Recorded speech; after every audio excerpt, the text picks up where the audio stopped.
Welcome to the AZ Tech Podcast. I'm your host, Hamid. Arizona's tech ecosystem is rapidly growing with incredible companies that are shaping our future. Every week, I sit down and talk with some of the people who are making an impact in this critical sector of Arizona's economy. All right, let's go. Are we ready? Should we just do it? Let's do it. I'm excited. All right. I'm here with Melissa and Alexis, co-founders of Serendipit Consulting, not Serendipity. Correct. Serendipit. And co-hosts of one of my favorite podcasts now, Will It Stick? Yes. And this podcast has really grown on me. I listened to the first episode and I fell in love. I was like, oh, okay, another new podcast or whatever, especially me having a new podcast. Yeah. But first, hi, guys. Hi. Thank you so much for having us. Yes. It's actually kind of weird and nice to be on someone else's podcast. Yeah. It's cool. And just cool seeing you again. Yeah. Which is awesome. And actually, maybe we got to say, okay, so Alexis, why don't you say the voice say hello first so that we audience knows. Yes, there we go. Thank you. Yeah, this is Alexis Krisay, one of the co-founders of Serendipit. Okay, there we go. And then Melissa, Melissa DiGianfilippo, other co-founder. I like the fact that you pronounce your last name for me because, yes.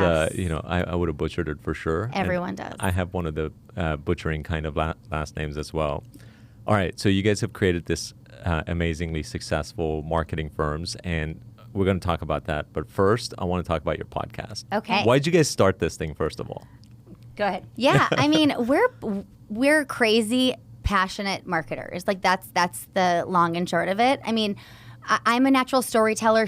Alexis is this big idea person, and sometimes our ideas are so big that our team gets a little freaked out. They're like, okay, can you just, we're focused right now on these clients, we don't need more stuff thrown at us. So we needed an outlet, and we were confident that we weren't the only people, who had this passion. And so we decided to, find all of these big, cool brands that were doing cool things in the world, whether they were failures, marketing failures, right. Big, crazy, amazing marketing stunts that were catapulting a brand that no one knew into something that everyone knew. And we wanted to really dive in and uncover them, not just, talk about the one thing they did, but where did it start? How did the idea come up? Where did it come from? Yeah, and it's really evolved. I feel like I'm not a big history buff, but after we did one of the smoking episodes, I was fascinated by just the change that they made, but just all of the characters, the PR guy, and just diving into how things started in the world. It's so fascinating to me. So I'm so conflicted by that episode, by the way, because that campaign was probably responsible for killing many people. Oh, yeah. But at the same time, you admire the fact that they were sort of targeting females, and female empowerment was part of it. I mean, it was a super fascinating story to hear, right? The whole, was it Lucky Brands? It's Lucky Strike, yeah. Lucky Strike. Yeah, and it's a crazy story if you want me to give the quick recap of it. But this guy, Eddie Bernays, he's the original founder of PR, basically. And if you take PR, he's he wrote all the books in the 1920s. And he was amazing at just psychology and understanding how to convince people to change their habits. And so one of the things he was hired to do was by the American Tobacco Company to make Lucky Strike cigarettes and just smoking acceptable with women in the 1920s, which Alexis was shocked to find out, women didn't smoke. They weren't even allowed to. They could almost get arrested for smoking on the street, which is crazy. And he was hired to change perceptions, and that's a hard thing to do. Right. So it's one of these things where you're admiring the brand sort of being incredibly sort of forward thinking and empowering women to be no, they're on par, they're equal, but at the same time you're God, I know. I actually wish he never did that because smoking is disgusting. Yeah. But that concept has really helped a lot of good in the world too. The idea of changing people's perceptions of a lot of things. So there's the negative side, but there's also some cool things that have happened in the world just because of people like Eddie Bernays, Yeah. One thing that I love about what your podcast shows is that me as a sort of technical entrepreneur, founder, my background is always about create the best product, and that's the way to sort of propel your company to success, right? Best product always wins. That's sort of the mentality that I come from. Whereas your show literally focuses on consumer products that generally are not necessarily, they're indifferent, or you can't tell the difference between one product versus another, but the campaign behind them is what propels a company to success. Mm-hmm, and for someone like me, I need that reinforcement that it's like your condom one was like the Durex condoms. I know. Like, how do you make? Selling condoms, you don't think you need a crazy big campaign. Like, a condom is a condom, right? Yeah. I mean, it's like, how do you really differentiate it? But it's a commodity type of product. Yes. And that's where the sort of like marketing behind it is where it's it critical. becomes, and what Durex did, which is so interesting, is they decided to challenge sexual norms, which is like a tricky conversation. Like they talked about not just safe sex and like, comfort carrying a condom in like countries like China and India when like you don't have those conversations. Right. But like also, can I say it? Like anal sex. They talked about that. They talked about like normalizing things that we don't want to talk about. And that has propelled the brand to be forward thinking, a thought leader, and like one of the most trusted like sexual health brands out there. You know? Yeah. And I think also something that we've learned is you can't please everyone. Yeah. Like you have to take a risk. Not with respect to condoms in particular. But I mean, maybe if you use Durex, I don't know. But you can't please everyone with your campaign. And I think a lot of us, like more conservative people, are like even CEOs, like, oh my gosh, we can't be offensive. We can't be offensive. But sometimes it's like you got to stand for what you believe in and just take a risk because, obviously make sure you're checking some of the boxes and you can't be too offensive, but you have to put it out there. And that's what a lot of these brands did, right? And I agree with that, but there's one, I think, flip side. Like you should take risks. I struggle with taking risks. That's why I have her in my life. But any risk you take for any brand, I think it has to be like really authentic to your brand. That's where the campaigns we cover that are failures is when like there's a huge disconnect. And they came up with a really cool stunt and it could have been amazing, but like it was so disconnected from like the core of the brand. And like their mission statement. Yeah. Things like that. And that's when it's like a major failure. Yeah. No, that totally makes sense. How many episodes in are you guys? 31, and we're recording tomorrow. We're a little behind. I hope we can get one out. It'd be the first week next week if we can't get one out, but we're recording 2 tomorrow. So we should be good. That's awesome. Yeah. I've listened to at least half of them. Awesome. Which, I listened to the bacon one, Tuft and Needle. What's funny about the Tuft and Needle one is that I had... is it JT on the podcast like right around the same time frame, so it was super fascinating to sort of like hear you guys talk about the marketing campaigns and then like me having sort of the backstory from JT was super fascinating. It was. I listened to yours right after I had recorded, or we put that one out. I can't remember, and it was so awesome actually to hear him like kind of talk about it. So that was cool. And the fact that we've had a couple of these major campaigns locally is pretty awesome too. Then another one of your early ones was like LifeLock, which was Todd Davis, and I happen to know Todd Davis, so I like listening to you guys talk about the. He put out his social security number or whatever. That was a fascinating thing. But that literally propelled LifeLock to like national fame. It was huge. But largely because it sort of failed in a way, like it was kind of interesting. That's actually one thing that we're uncovering a lot is sometimes the failures are still huge successes. Right. As long as, again, like it made sense for the brand. But like that's a crazy story. Yeah. Like giving your social security number out to anyone on the internet, especially at that point in the internet, like it was still kind of early.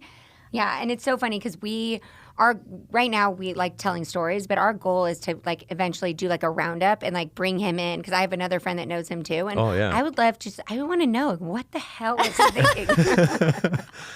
Right? It's fun. I'm sure he would be up for it.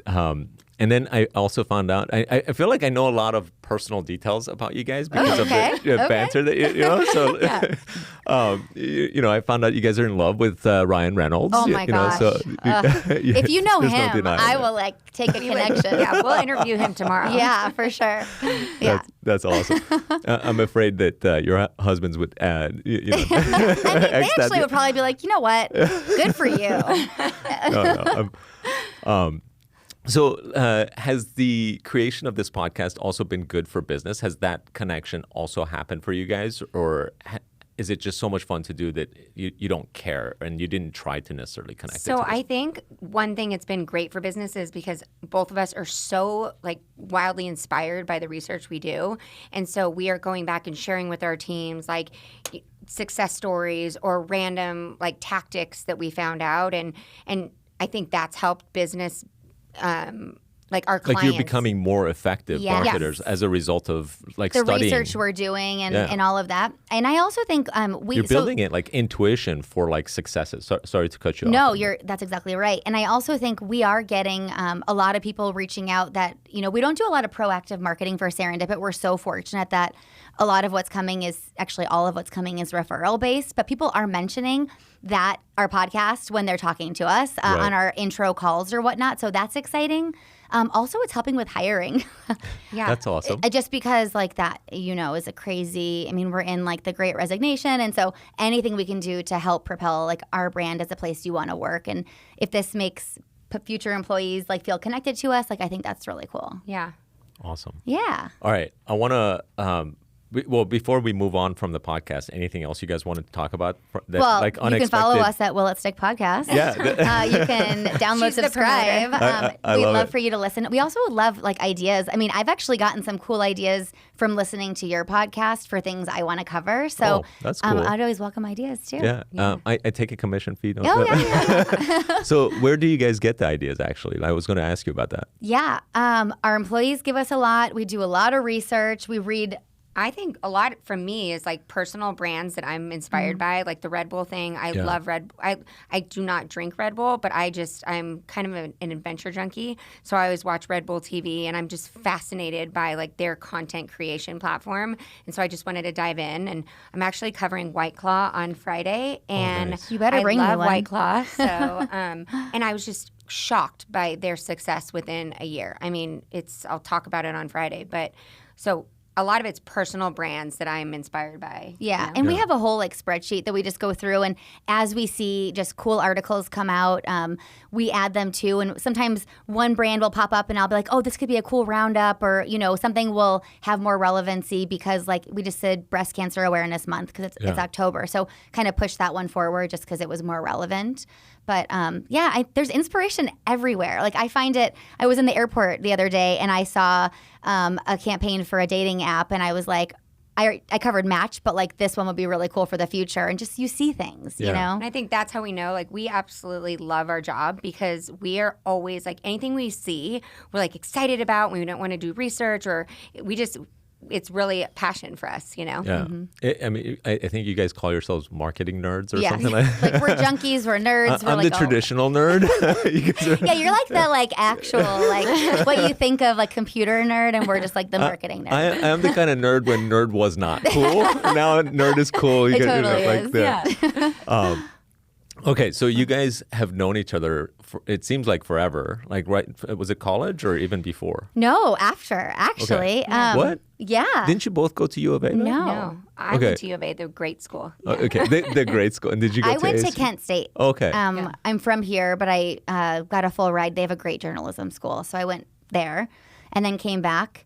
And we both were working in marketing agencies and then in-house for people. And one of her jobs was for a big developer. Yeah, and I just went like to a real estate group, developer, and not we were like doing Scottsdale Waterfront and a lot of these big new condo developments back in 2008. And so my boss actually would hire Melissa on the side to do some like contract PR. Okay. And it would be her and I late night drinking wine, like in the boardroom, you know, executing the strategies for our clients, and we would laugh our ass off, and we just had the same drive and like passion for making our projects successful and like never wanting to fail. So, you know, actually Melissa met a guy on a plane, and I kept saying, I want to get back into student housing because you can do crazier campaigns and students always keep you fresh on campus, you know? And this guy said he needed a director of marketing, but he didn't want to hire one. He wanted an outsourced person. She came home. We went to Postino. I quit my job the next day. Oh, wow. And I tried to get her to come on board at the beginning, but again, she's the conservative one. And she's like, well, what if we have no clients? I'm like, what if you get fired tomorrow? Like, it's the same thing. That's awesome.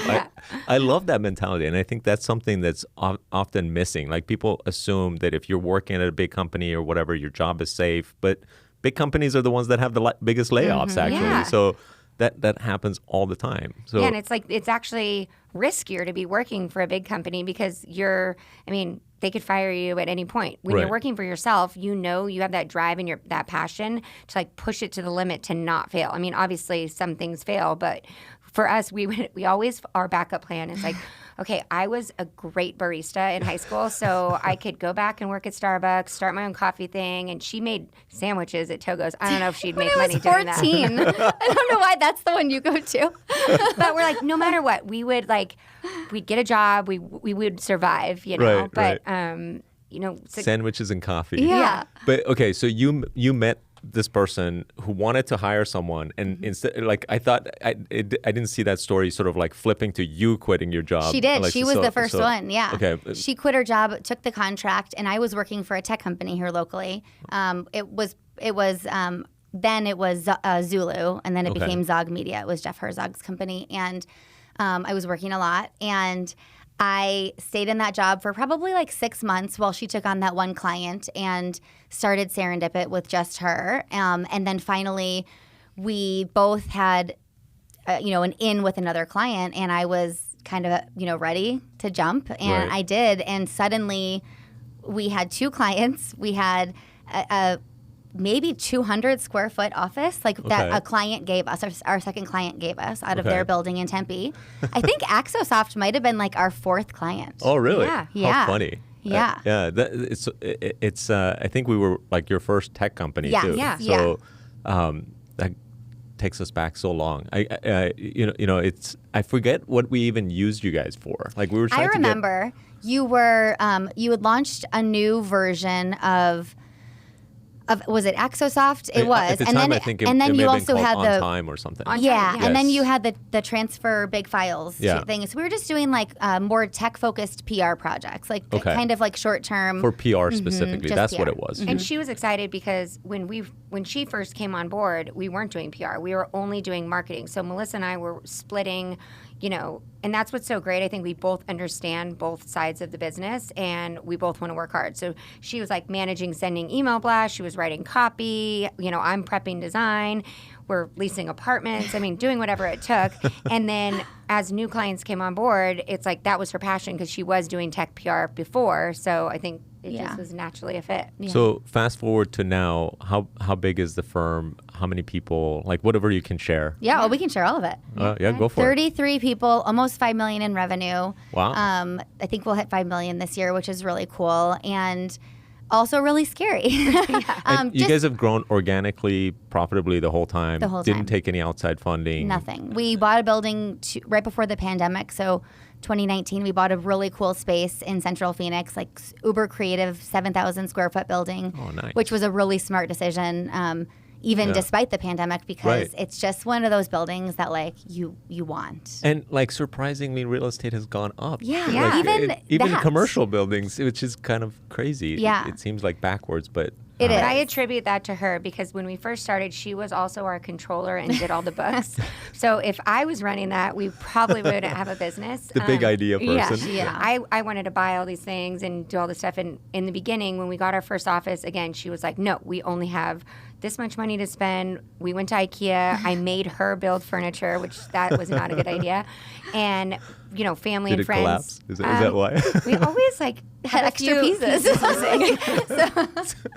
The legs are coming off. Yeah. I don't think the door shut or something like that. But we're like, whatever. And then family and friends, like my dad owned an agency, so he donated like some desks to us. And we got by with the money we had, and we'd buy a new computer when we could, and we'd hire new people. And she always kept us like very conservative, made sure we had the right insurances, the right things. And then as we grew bigger, now we have a controller, and she runs all of that. But no funding, no loans. I mean, we're just it's been, and I have to say, there's we're part of EO. I don't know how you know EO, entrepreneurs organization. Yeah. And we joined that because you have to have $1 million in revenue. So like probably 5 years in or so. And like at that point in the business, it was like when we were like, okay, we've been playing. Like it's crazy that we've gotten this far and we've just been like playing. Having fun. Oh, you mean like your mindset Yes, changed? like we weren't thinking we were building a huge company. We were just thinking we are doing this to have freedom and flexibility and fun and obviously like make money. And we were doing very well. But suddenly like that propelled us to strategically like build a business. Right. And that was really cool. What's next? Well, first of all, before we talk about what's next, like what were some of the like really difficult moments in the company where you weren't sure about the future, or were there any? Oh yeah. We've cried many a times together and just said, we're going to make it. I mean, I think one difficult time just stands out. It's just we hired someone that we put a lot of trust into, and it was on the financial side, and we were like, okay, like let's let them run with it. And we were making money, so we were thinking we were doing great. Prior to having a controller, yeah. Prior to having a controller. And one day our like in-house accountant said, guys, we're not going to make payroll. I'm like, what? We've never had that. Like, we're like, both of us almost felt like we were going to throw up. And like, wait, we've been making good money. How could we not make payroll? And then she kind of did the explanation. And thank God we had a line of credit that we made payroll. And we went back and looked at this person we trusted, got rid of them, changed gears, got a controller. And that just, again, gave us, it was so scary at that point because, again. How far into the company? That was right before we hired a controller, and she's been with us for 6 years almost. So, like, yeah, that was 6 or 7 years ago. Uh-huh. Yeah, which is what, like 6 years into the company? Yeah. Your company is like it's about almost, 12 years? Yeah, 12 years old, yeah. Yeah, that was a hard moment, but that wasn't the hardest. It's so funny. I didn't think about, we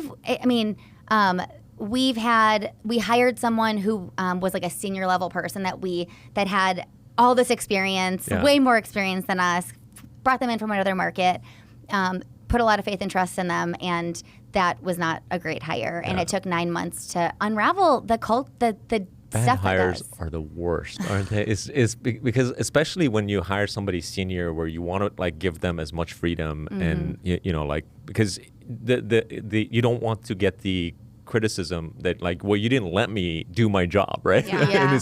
and it's like, well, you want to give them a really long leash, but then that provides much bigger risk for the company as well. And I mean, we lost a ton of revenue because he wasn't paying attention and people were quitting. But then our culture shifted. I mean, we have an incredible culture, and at that point, it was so bad. I mean, I think we had to let go 4 or 5 people in one day. We like got everyone around a room. We did a spirit stick. We let everyone, we passed it around and let everyone share. Like, and we were transparent. We said, guys, we're trying we're doing the best we can. Like we really believed he was a great person, and we're sorry.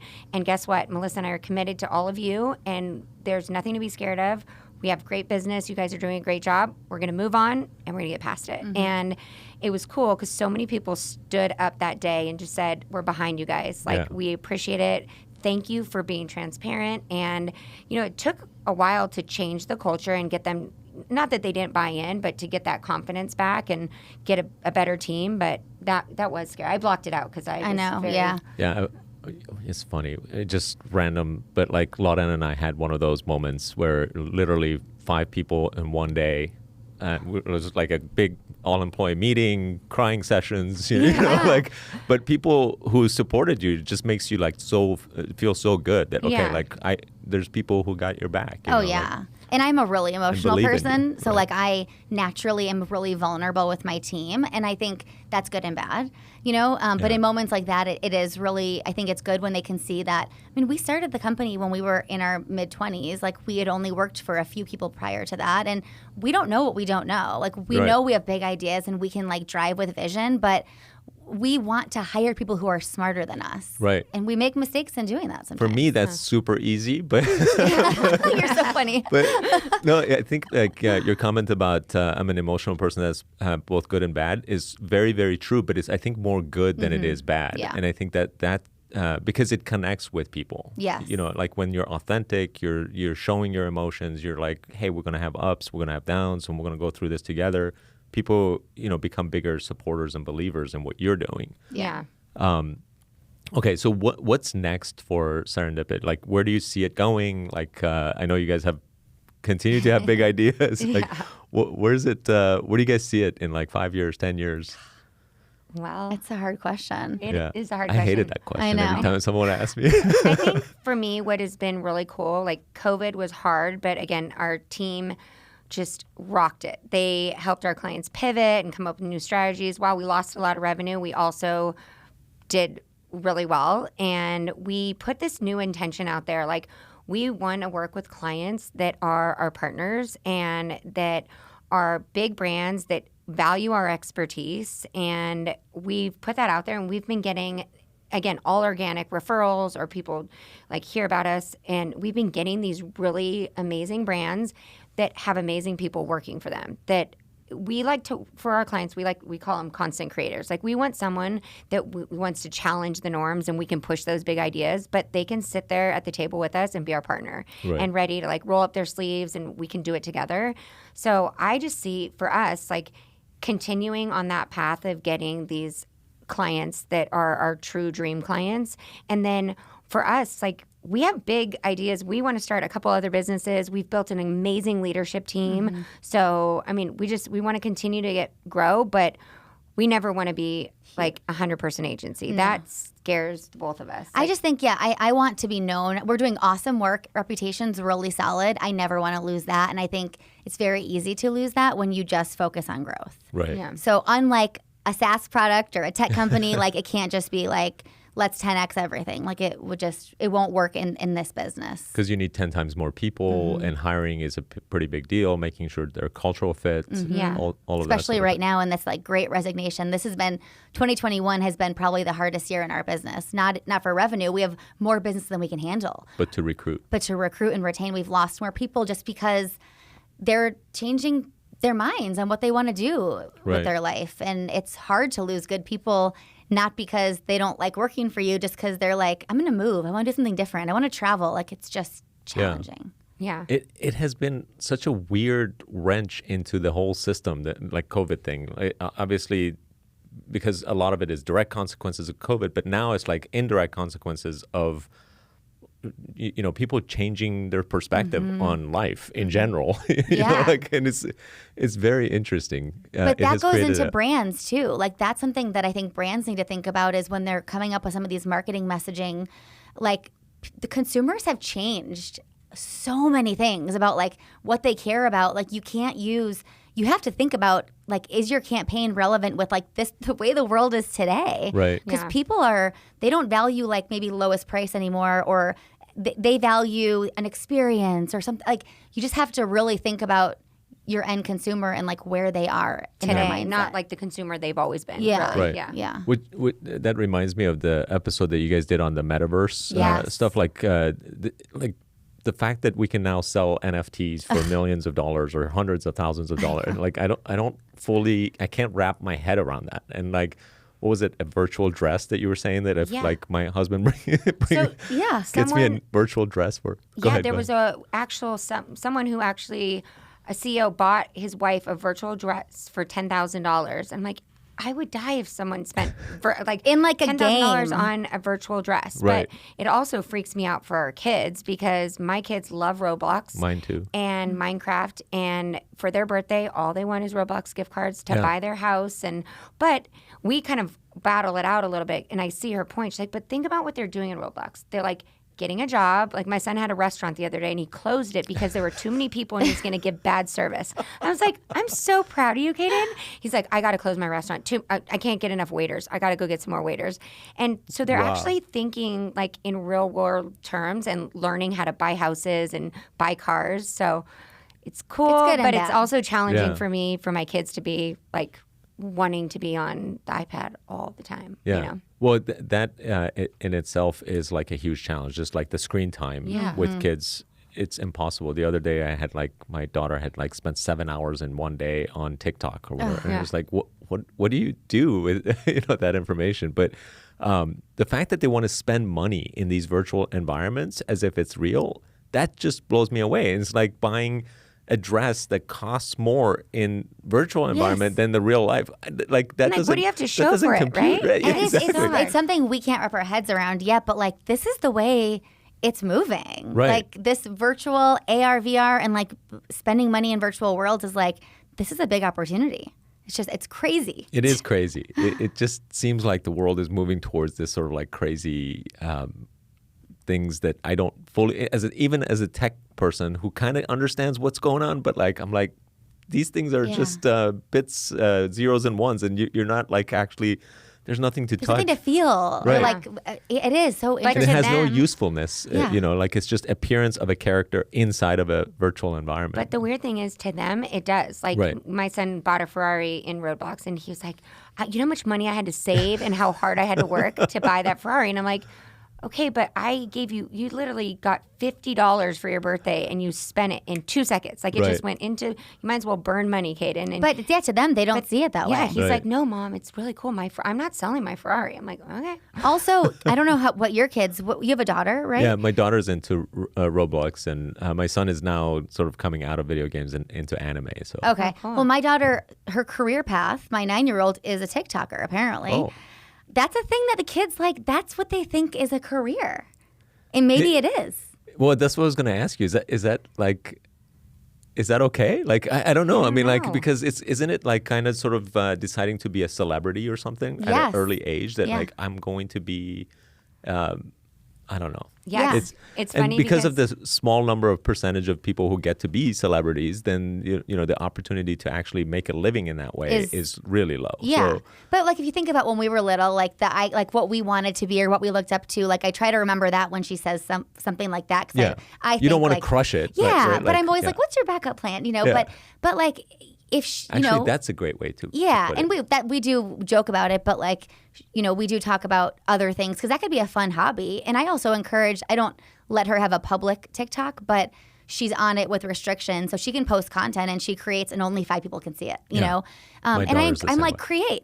Who knows? Like you're only 9, but like the fact that like a 9-year-old can actually create these complex videos that better are than I can do. edited and like they're just putting little scenes together. I mean, it's teaching them a lot for sure, Mm-hmm. which is the part that I love about this whole thing. Yeah. But And I think it's crazy. So my son, he's 8, and he's so into Pokemon cards too. And just he made a spreadsheet of like he uses the iPad to take pictures of the card and like Google it and see how much it's worth. Right. And he made a spreadsheet of how many, like each card, how much it's worth. And he thought he had that much money. I'm like, well, you have to sell them. You have to have a business. But I'm fascinated that he even knows how to make a spreadsheet at 9. And it was so easy. Like, take a picture. That's how much the cost is. It's just Right. easy access. It's crazy. that is really cool. I mean, they're definitely learning things at an unprecedented pace. Oh, my which is gosh. incredible between YouTube and TikTok and like my daughter again. Like she was cooking something based on a recipe she saw on TikTok, and it was like, wow, it tasted so good. Like she made brownies, and I was like, these Yeah. brownies are incredible. And I'm not like a brownie or like sweets person in general, but like the fact that she learned that on TikTok is pretty amazing. Yeah. Yeah. And it's crazy to me because some of our brands, they think their target audience is, again, that certain consumer that's been their target audience forever, but it's getting younger and younger. And like, we need to think about that because kids are watching YouTube and getting pre-roll ads and telling me they want to go to Outback Steakhouse because they saw this great, so they're watching it and influencing our buying decisions, which is Right. really crazy. Yeah. That's so true.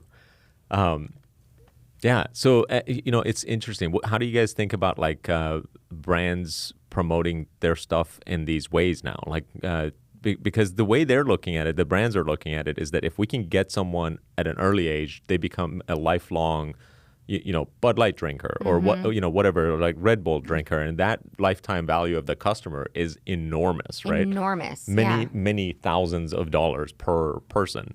Whatever toothpaste you happen to use, you're going to spend many thousands of dollars on that toothpaste or whatever. So, like, what are you guys' thoughts on, like, where to start and, how to market in these type of environments? Yeah. Like in general, you're talking about like to any age on these new, like in games. And Yeah. I mean, I think it's the coolest time to try new things because Right. so many of these things are still relatively affordable to jump into as a brand because not everyone is doing it yet. So I think there's cool things that you can test. The one thing that Alexis just mentioned is kids, right? So like a lot of the demographic playing these games or watching the videos or even on TikTok tend to be younger kids. So I do think brands have a little bit of a responsibility just to like make sure and understand that, like, right. Who could be not to consuming. manipulate. Yeah, exactly. But I think it's amazing if Crest can come up with something crazy cool and gamify some experience in Roblox for my kids to get them to brush their teeth more. Like, hell yes. But like Kaden, we watched Red Bull TV and we were traveling, and he goes, "Mom, look how many Red Bulls are here." Like, he recognizes the logo, he recognizes the colors, and that to me is brilliant. Like, he can't drink Red Bull now, but of course, he's going to always have Red Bull in his head when he gets older to be able to drink. So they're planting those they're content creators. They're so smart. And I think, like Melissa said, some things are so cheap. You can make a YouTube video with your iPhone, post it to YouTube, and target like anyone. It's crazy. Yeah, it is. And even like buying pre-roll ads and stuff on YouTube is still relatively affordable, depending. How many sort of like consumer brands do you guys represent, or do you guys represent? Yeah. Like, maybe name some of them. We do. So Robbins Brothers Engagement Ring Store, Happenstance Whiskey is like a Nashville-based women-founded whiskey company that's newer. Consumer. Well, let me ask you another question, actually related. But like, what are some of the campaigns that you guys are super proud of that you've done for some of those consumer-related brands? Yeah, totally. So I'll talk about my favorite one. Robbins Brothers is a great example. Like I'm really big into like stunts, which is actually part of the impetus for the podcast. Was like just the big crazy ideas. And clients don't always let us bring them to life. But for Robbins Brothers, they're like a regional engagement ring store. They're West Coast mostly, but you can sell online to anyone. Right. So they wanted to be known for more than just the place you buy jewelry. They want to be the place that a guy or a girl can come and they'll help you plan your engagement. They'll really be creative with you. So we had an idea a couple years ago to do a nationwide job search for a pair of proposal ambassadors. So we would hire one couple somewhere in the U.S. to travel over 6 months, 6 cities, 1 weekend a month. So it was a dream job that you didn't have to quit your day job to do. Okay. And they were paid like a stipend per city. We picked 6 cities that we wanted them to go and find the most romantic proposal locations in that city. They had to document them. So we had all this great content for the brand. And of course, we looked for influential people, who had some kind of following on Instagram, like specifically. Yeah. Right. And really what happened was the job search alone was so newsworthy because it was like this dream job that you got paid to travel, like with your romantic partner. Like, what? So we got like $1 million in press coverage the first week of the campaign. That was in 2019. And then it just grew from there. We had over 1,000 applicants. Traffic to the website was insanely up. Engagement on Instagram and Facebook. They had direct sales from the campaign. And then the content that we got from the couple that we chose. So over that 6 months, we had all this amazing user-generated content, which is like, what every brand wants. So people were actually proposing in those spots and putting up the videos? No, they were finding the most romantic proposal locations. So they were hired to like be the couple that would go into like Chicago and find for 48 hours in that city, find the most romantic spots you could propose on like any budget. Maybe it's like a 5-star restaurant. Maybe it's the top of a hill in the woods. You know what I mean? And they would document them. So like the Robbins Brothers had all this content then of where couples could go and propose in all these cities. Gotcha.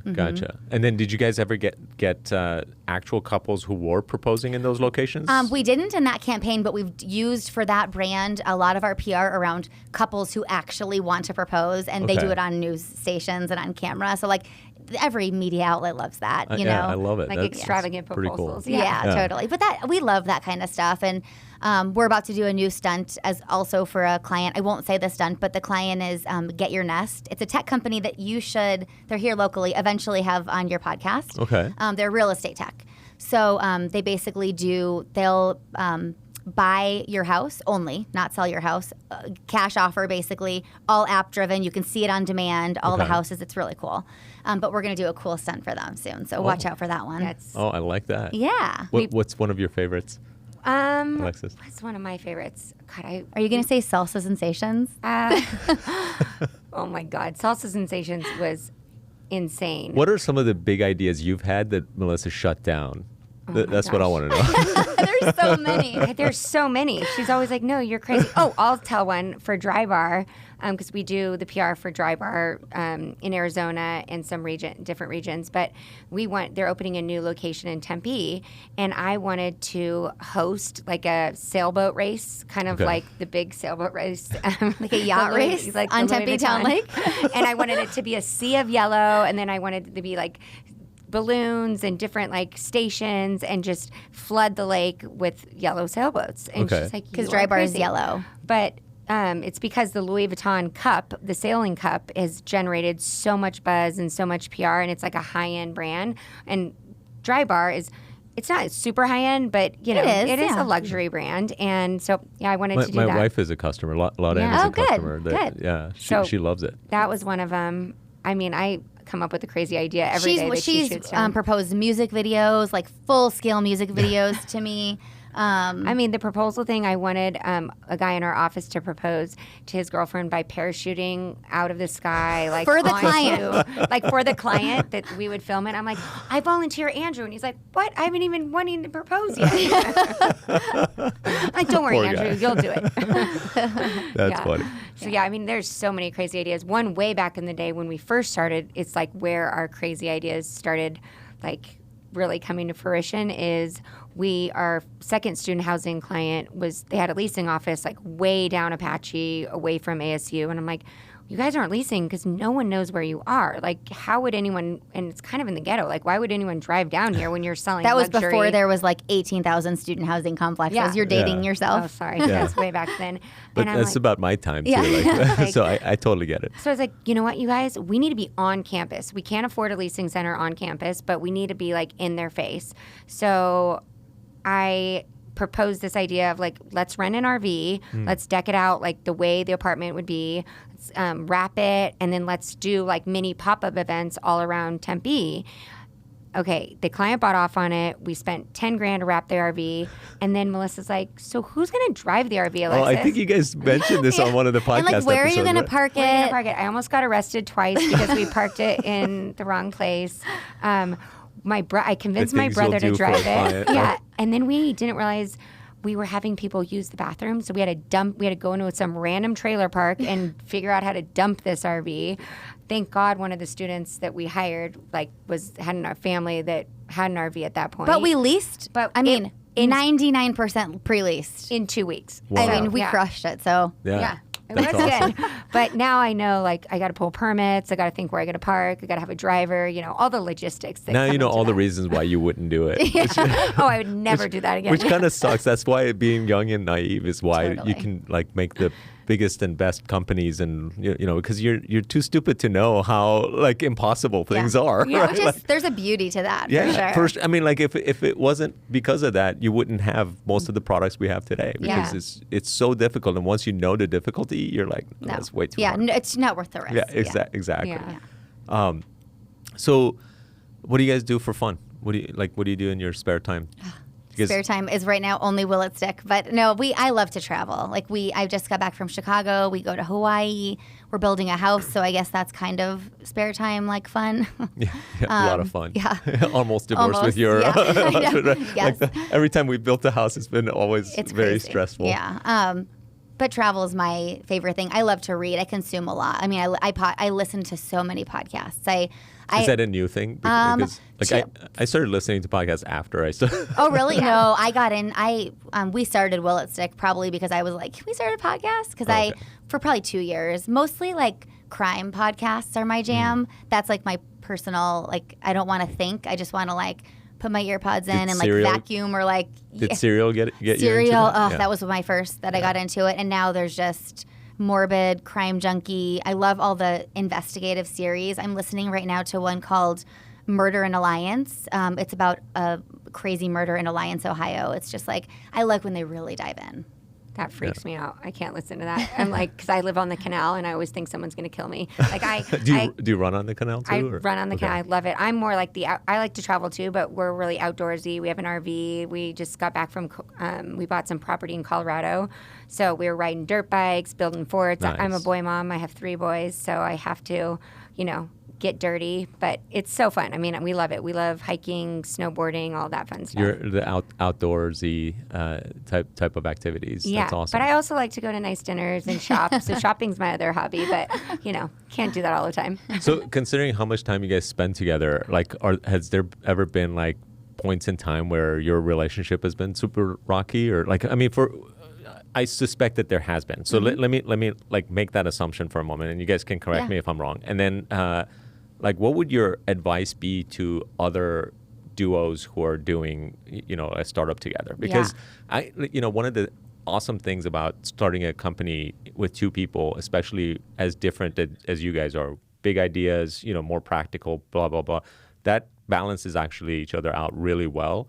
Without the big ideas, you would be too boring. Without the boring, you would be just broke. Yeah, exactly. So that's a really successful combo. And like if you look at the big huge successes in the world, whether it's Google or Microsoft or Intel or whatever, there's always been multiple people who have started these companies, or Apple.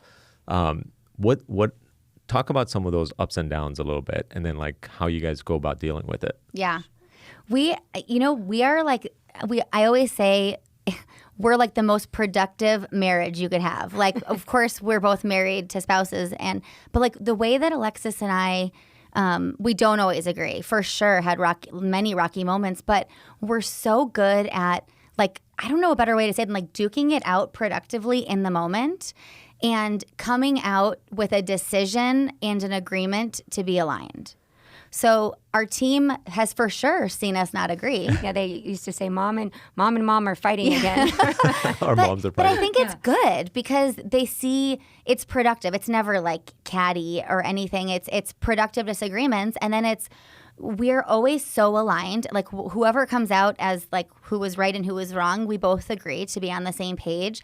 And I think leading with that alignment has been what has kept us so successful. When we started the company, how many people told us we were so crazy to go into a partnership? Yeah, and I mean, Why? everyone. What was the reason? Well, just they say partnerships always fail. It's so much drama. And again, we weren't best friends when we started it.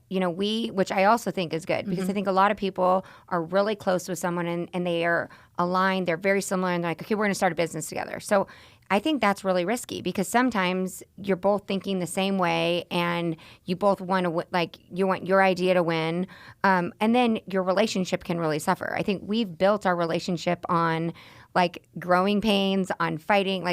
We've actually grown our relationship like we just first met. We're best friends now, but we certainly were just like awesome, like not coworkers, but like work associates prior and with similar passions. And we're just really productive. We respect each other. I respect the hell out of her. I think she respects me. Told you we'd be broke without her. So. Yeah, and like we just value each other's input.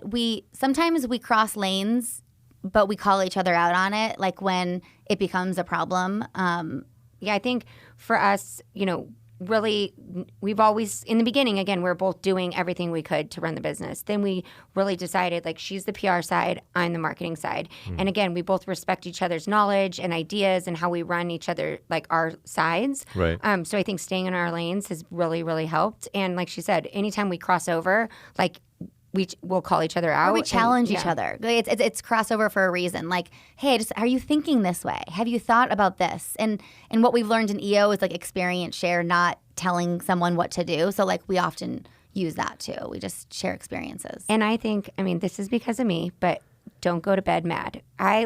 We never let it go more than a day. That just would make me it makes me sick to be mad at her or to be in a fight with her. So I'm always like, okay, are we okay? Like, come on, please. And it'll be like midnight. I'm like, she's like, I'm going to bed. I'll talk to you tomorrow. I'm like, but are you okay? We're not mad at each other, right? And honestly, because what happens is the longer you let something fester, then you get more angry and you build grudges. And like we said, we resolve it and we move on. Mm-hmm. Yeah. Good advice. For marriages too. Yeah. Yeah. Take Don't go notes. to bed mad. Yeah, exactly. That's awesome. Yeah. All right. So, what else? What else do you guys want to talk about? We could talk about anything in current affairs, cryptocurrency. Have you guys been Bitcoin buyers? Or no, and that's one area I'm so metaverse, curious about, but I don't feel super knowledgeable about. by any means. But one thing that I think is, I just want to talk about one shift in marketing, because I think like this is something that anybody, like especially a tech company, any brand can take, is like obviously cookies. Like that's a big conversation right now. Like cookies, third-party data going away. And the one thing that I think is crazy is this disconnect between what consumers are desiring and what now we're not allowed to do as advertisers, because consumers are demanding more than ever post-pandemic, like customization and experience from brands. Like they want a brand to know them inside out. They're demanding that you serve them really relevant content. Like they're demanding crazy experiences, yet on the same side, they're like saying, well, you can't know anything about me. Right. So like it's a really tricky spot for brands to be in right now. And I think like it's just really important to build that relationship with your customer, like now get to know them really well, like do everything you can to, get that information and get to know them so that you can continue to drive that customization and meet their demand, because they're going to keep demanding that.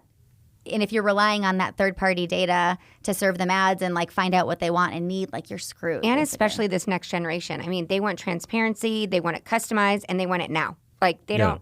So I think if it's general and it takes 2 or 3 days to get, your next email or like your next touch point to them, they've already moved on. They moved on within 3 seconds of, they're used to scrolling. Right. And it's really interesting. We just hired a new account supervisor, and I was saying like, how do you train a team to like spend time and think differently and really dive in? He goes, honestly, because I'm like, I'm so frustrated and I was getting like fired up. He goes, I just want to put in perspective.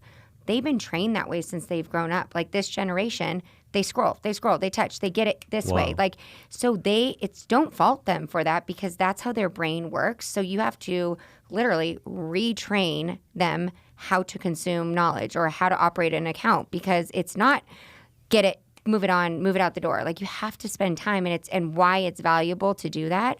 So I thought that was very interesting to me. Yeah. That is one of my big worries, is that, like the whole sort of 10-second clip, video clips, full entertainment. Like you got to entertain me in 10 seconds or I'm moving on type of mindset has created super, very easily distractible people who are hard to focus in our sort of like younger generation. I worry, that's my number one worry for my kids. Yeah, right? I Because agree. if you need to do something that requires 2 hours of focus, forget about a day of focus. 2 hours of focus is a challenge now. So, but what are you guys like super hopeful about, like in terms of like future and plans? And I know you're building a house, but like both on the personal level, but also like any commercial levels? Yeah. I mean, I think we're both entrepreneurs at heart, so we always want to start something new. And the podcast was really exciting for us to do something new and kind of distract us a little bit. And, we have a lot of other ideas that we can't share here. So we're really passionate about like starting, like having the time to also be able to start that. And which I thought was so cool on the snow episode, that he was like, I was doing all this for other people, and then I realized when I was doing it for my own company, my whole agency got more excited about it, because he started Snow and brought it in, and it just became, took over as his marketing team. So I don't think this new company will ever take over our agency, but I'm excited to start new things and kind of get into new industries, like, more tech-based things. And you're thinking that like we have all this talent in creating marketing plans and like launching marketing campaigns. It would be awesome if we could also feed a product of our own into that. We have so many, it's like every day, I think it's just, and you're probably the same way, when you're an entrepreneur, like you can't turn it off. Yeah.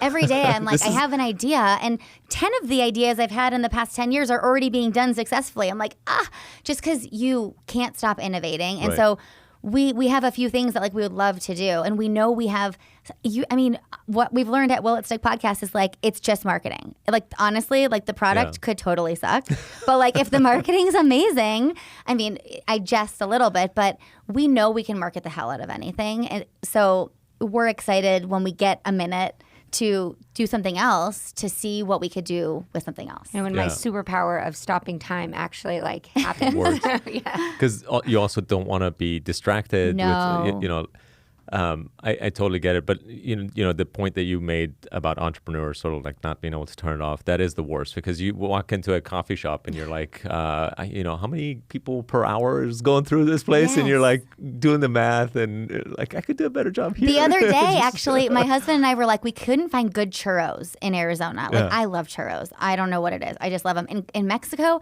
they get amazing churros that you put the caramel and the chocolate inside. They're like gooey, but like perfect and hot. And I was like, Mark, it cannot be that hard. We're starting a churro stand. We're going to hire people in Old Town Scottsdale. Like, it can't be that hard. And he's like, I love it. But like, when do we have a minute to do this? But you always are thinking, you know?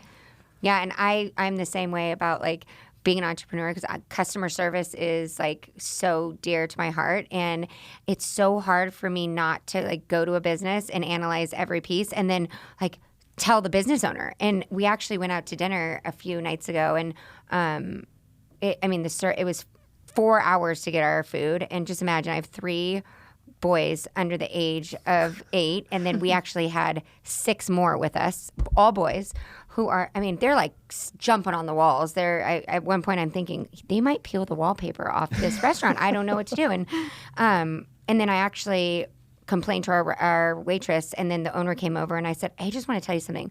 I own a marketing and PR firm. Like, you're going to get destroyed on Yelp. Like, you have to be aware of what's going on here, because you're sitting at the bar drinking and you're not even looking. Like, as an owner, I'd be like getting food, passing things out. And I was like, look, I'm willing to help you. And I actually wrote a letter because it was parent night. It was like the fundraising night for the school.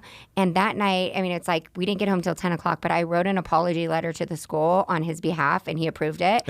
And he gave like a free appetizer and drink to everyone that actually attended. And the community was like, that was so nice that he recognized it. I'm like, I know.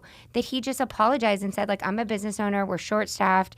If he wouldn't have done anything, I mean, people were texting each other late that night, like, oh my God, did you go there? It was horrible. And so I think it's really, like, customer service is so important to me. I always want to, like, and as a business owner, don't you want to know what's going wrong in your company? You know? Yeah.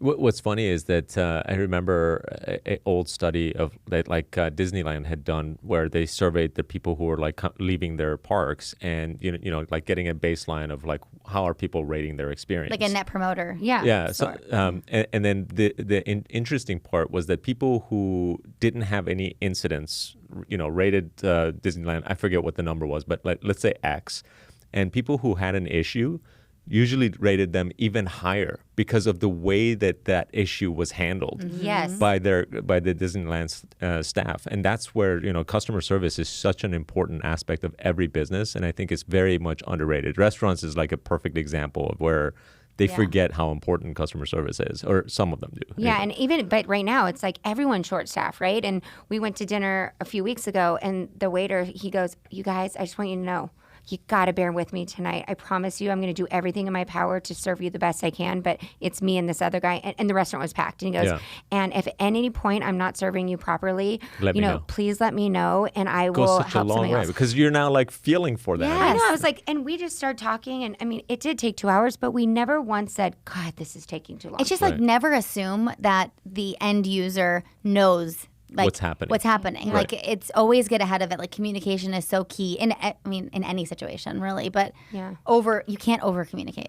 What do your days look like right now? Like, when you wake up, what time are you going to work? How long are you staying there? Are you guys on a like typical 40-hour schedule, or are you working 60 hours weeks still, or what's? I mean, I'm back in like a 60-hour week right now, only because like we're just short-staffed. Really, that's the reality of it. But So I take my kids to school every day, and I often pick them up. We have some new help to help pick up, which is great. But I enjoyed the ability to do that. Yeah.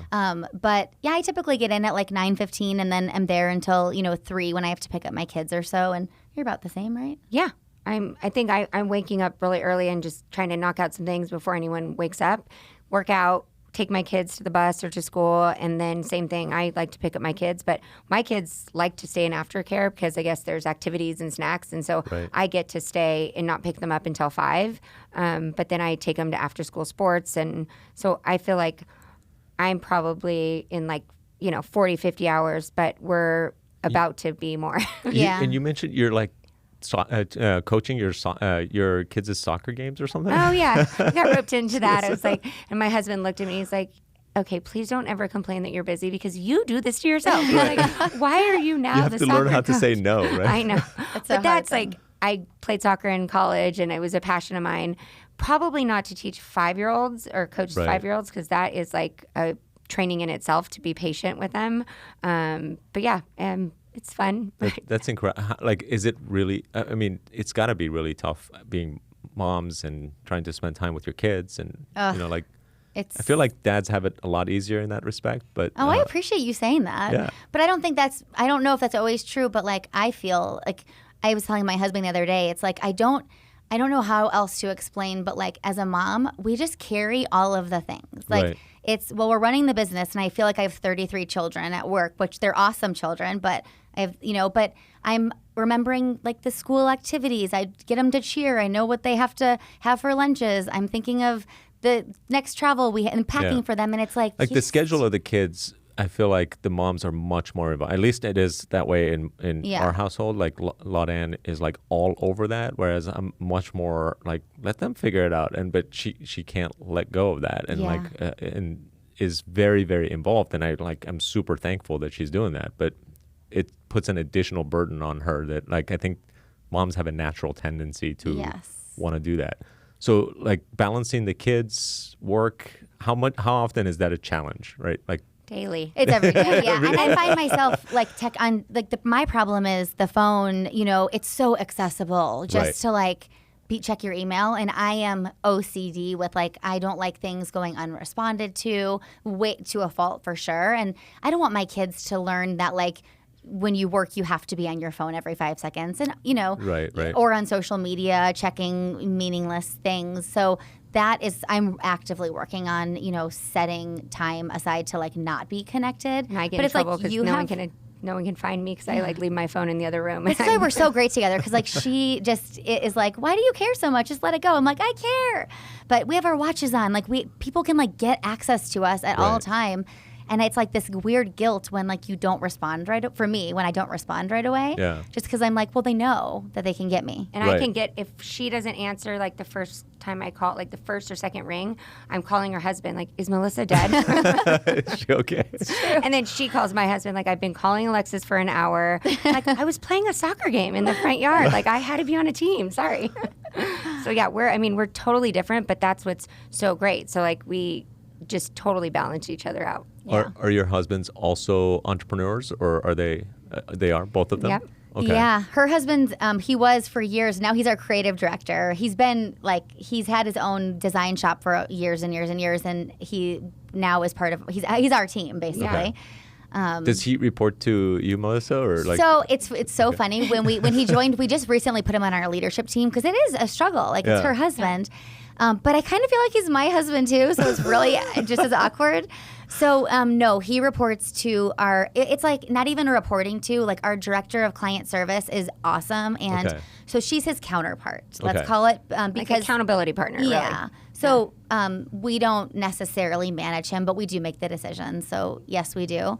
But my husband is an entrepreneur. He owns a construction company, and it's crazy busy, especially during the pandemic. It was like. And is his construction company building your house? Yes. He doesn't normally GC houses. He does like interior remodels, like bathrooms, kitchens.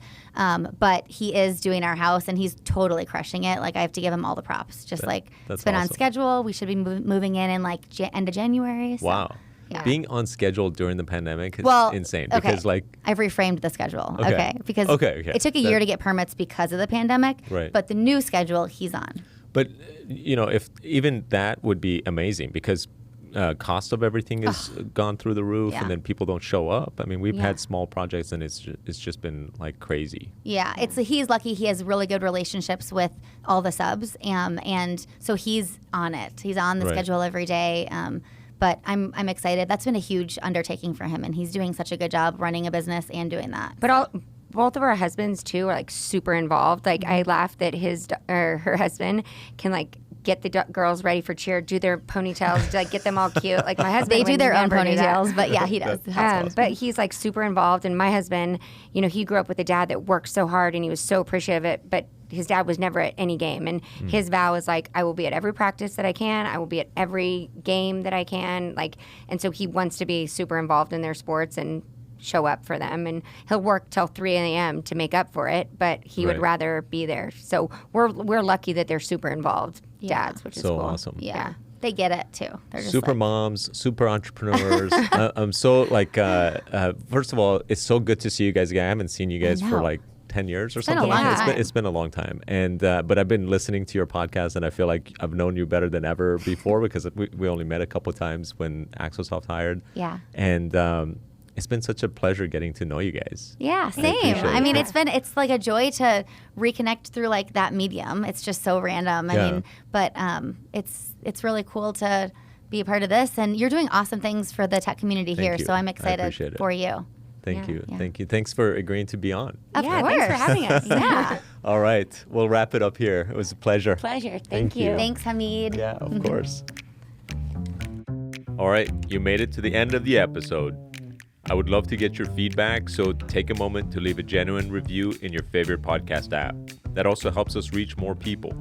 Speaking of reach, if you like a particular episode, be sure to share it with someone who you think would enjoy it. See you next time.